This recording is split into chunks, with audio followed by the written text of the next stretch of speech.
Thanks to Laura Paskus for that report. And by the way, Laura and the R-Land team just won a grant from the University of Colorado to cover more water issues, so look for that in future episodes. Now, the race to fill outgoing Democratic Senator Tom Udall's seat is heating up, and it's the Democratic primary race that has the most focus, in part because the two candidates currently hold public office. New Mexico Congressman Ben Ray Lujan, as you know, and Secretary of State Maggie Toulouse Oliver. Now, Congressman Lujan announced his $1 million take as soon as the books closed, literally before his opponent's disclosure and well in advance of the October 15th filing deadline. We're going to take the unexpected tack here, Dan. These may be Democrats, but a campaign's a campaign. Does Ben Ray's disclosure project, does it project confidence, or is it something else here with this early, here's where we are financially thing? So, when you're running for the state, when you're running for the U.S. Senate, or when you're running for a statewide office in New Mexico, it takes money. Gotcha. I mean, you're talking about 5 different media markets. You're talking about Amarillo, El Paso. Right. You're talking about Arizona. You're talking about Colorado, Albuquerque, the statewide stuff. If you don't have the money to get on the TV and get your name out there, I think a guy like Ben Ray Lujan has a very good New Mexico name. I think Maggie Toulouse Oliver is going to have to spend a significant amount of money to get her name known in places, outside of the even being Secretary of State. Yeah, she's got to spend to get some name recognition. Nobody pays attention to Secretary of State. So we're one of the only states that Secretary of State isn't a step. You go to other states and people run for Secretary of State, then run for Congress, or run for governor. Quite right. In New Mexico, it's not seen as the stepping stone. I think it's huge that he's raised the money. I mean, to have that kind of money, for someone running for the U.S. Senate, I mean, clearly it's got to send an unbelievable, which I find interesting as someone who's clearly not a Democrat. We've been talking about the battle of progressives, and I've never perceived Ben Ray as a conservative Democrat. Right.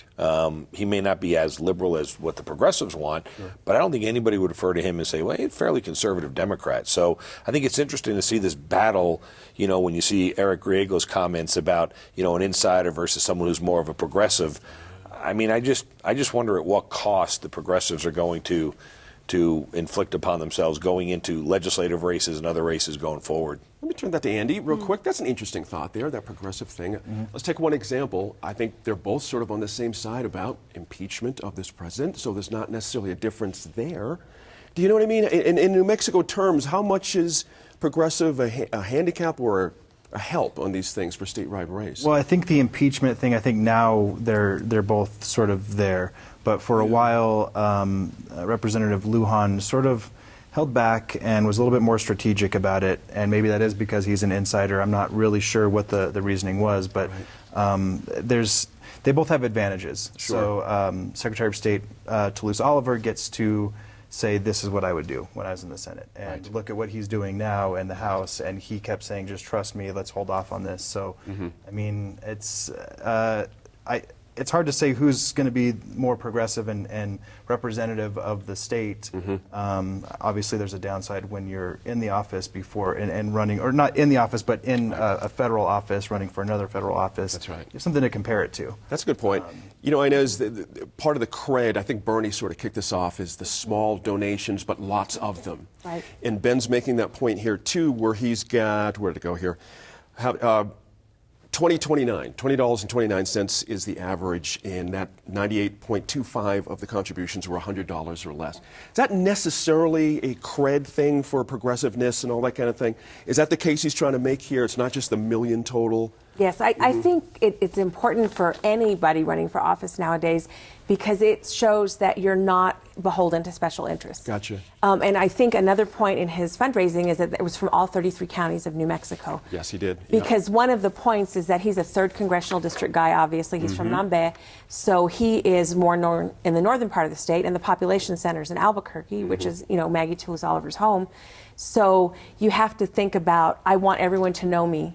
So if I'm getting money from all over the state and it's small money, that's grassroots support. Right. Because he's identified, obviously, with Nancy Pelosi, who was his mentor in the House.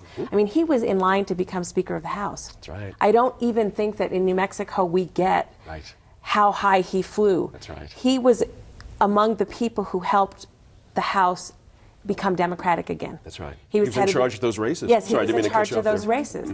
So he is a guy who decided, I don't care for this power.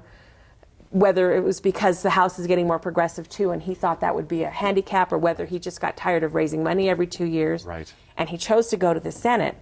So now he's got to take the legacy of Pelosi, but also the burden, because a lot of New Mexico Democrats don't like her. Fair enough. So, we'll see how he does. He's going to show he's a man of the people. Interesting points there. I appreciated that.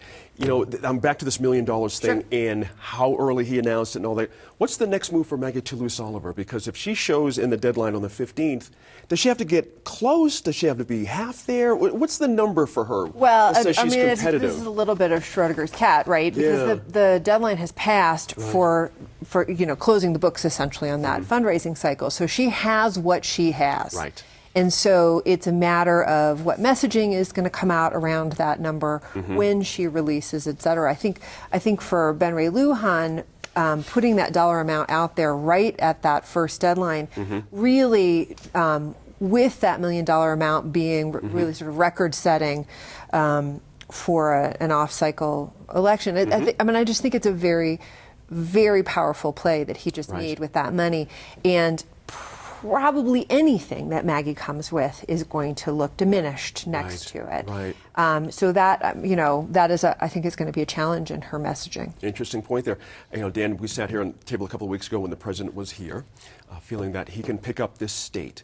Is there something different about if you're running for the Democratic primary stuff now? Are you having to think about this presidential thing? How does it fit into your planning? How does it fit into your messaging? I think it fits in because, as we said back then, at that time, I think the president could win the state. I don't know if he could win the state today. Okay. I mean, I think a lot of things happen since I he think was the president here. goes from, man, I think everybody loves him and there's a real opportunity for it, to the guy's. I don't know if he'll get any votes in New Mexico. So I think it puts Ben Ray on He'll get some. It puts people like Ben Ray in a tough deal, right? Where Maggie gets the opportunity to sit out and say, well, I would have done this or I would have done that.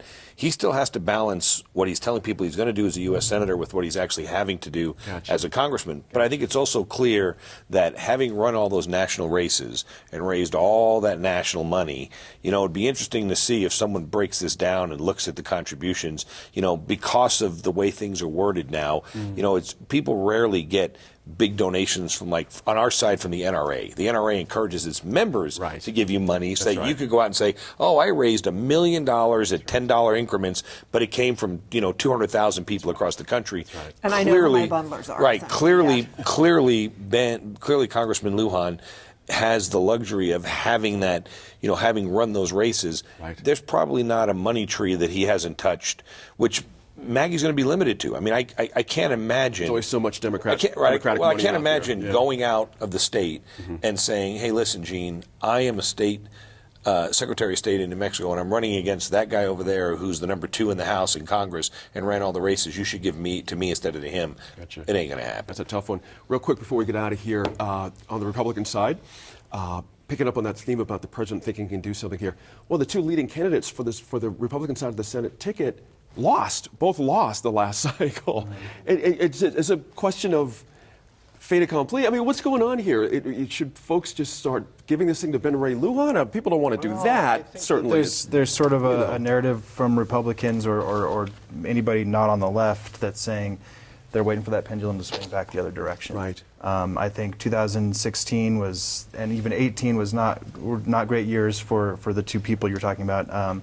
And I think they're hoping things will change this time around, that this impeachment thing's going to go sideways, and then it's going to boost the president's ratings. That's right. Yeah, so we'll see how that goes. We have to take a break. We'll be back with this group in a few minutes. But up first, next Monday is Indigenous Peoples Day in New Mexico officially. We'll look at its significance.